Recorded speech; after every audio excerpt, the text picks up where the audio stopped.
How do I create a social media marketing strategy? I get asked this all the time by clients. So that being said, I'm going to show you my 6-step process for creating a social media marketing strategy from the ground up that's effective, efficient with your time, and something that you can adjust as your business scales. So let's get into it. The first thing that you want to do is you want to set goals. Now, this goes before creating any content, signing up for any platforms. You want to make sure that you have clearly defined and written down somewhere, however you store things, Google Drive, Notion, whatever that may be. You want to have at least, I would say, 2 to 3 goals for using social media marketing that ladder up to your overall strategic business goals. You want to make sure that any marketing you do, whether it's social media, whether it's email marketing, you name it, is aligned with what you're trying to achieve with your business. So that being said, take some time to brainstorm if you're trying to use social media for brand awareness in front of a particular segment, maybe improving customer service, or perhaps you want to lean in heavy into paid social and driving conversions and traffic to your website. Whatever it may be, just make sure you have it written down. The next thing I would say to do is to define your KPIs. So your KPIs are key performance indicators. They are not some type of one-off Star Wars character. Sorry, all my Star Wars fans out there, but essentially a key performance indicator or KPI helps you measure your progress towards reaching your goal. And it can be that red flag that stands out and tells you that you need to make adjustments if you're not getting where you need to go on a specific timeline. So that being said, my suggestion is once you have your goals written down, at least one KPI per goal for how you're going to measure success.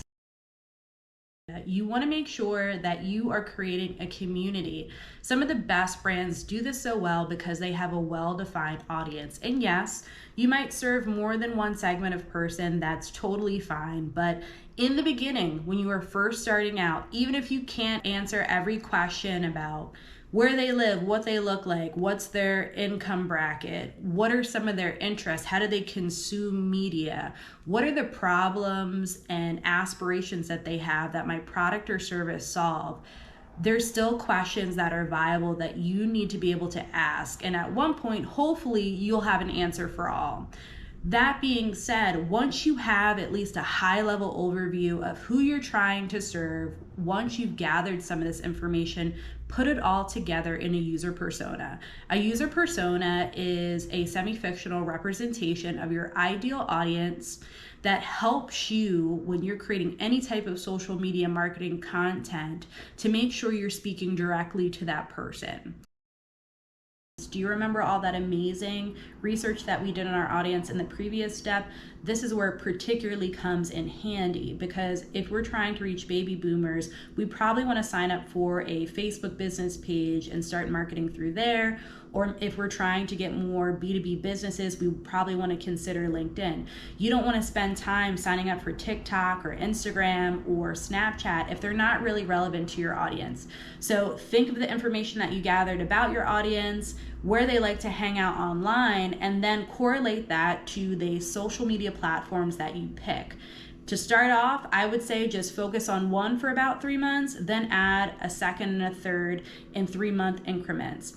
So it just allows you to have more eyes on your business in the places where they like to hang most. So the next thing you want to do is you want to brainstorm content ideas. We've all had those moments where we've gone to create content and we've just kind of felt overwhelmed, or maybe no fresh idea has come to us and we feel like we're creating really stale content. A way that you can get over that is to write down some ideas before you even pick up your phone to start filming things. What I would suggest is defining your content pillars, and content pillars are essentially 3 to 5 topics that are relevant to your business that you can create content from. I would suggest creating really, really simplistic content pillars, and I would say a pillar for education, a pillar for engagement, and a pillar for promotion.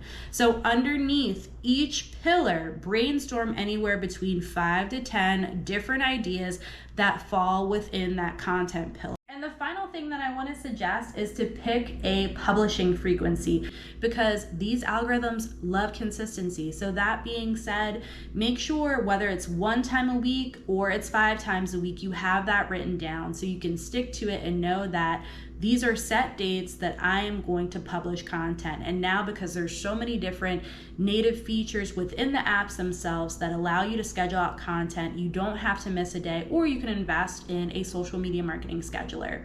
All right, guys, thank you so much for watching. As always, if you like this video, make sure you hit the like and subscribe button so you can follow along for more social media marketing tips.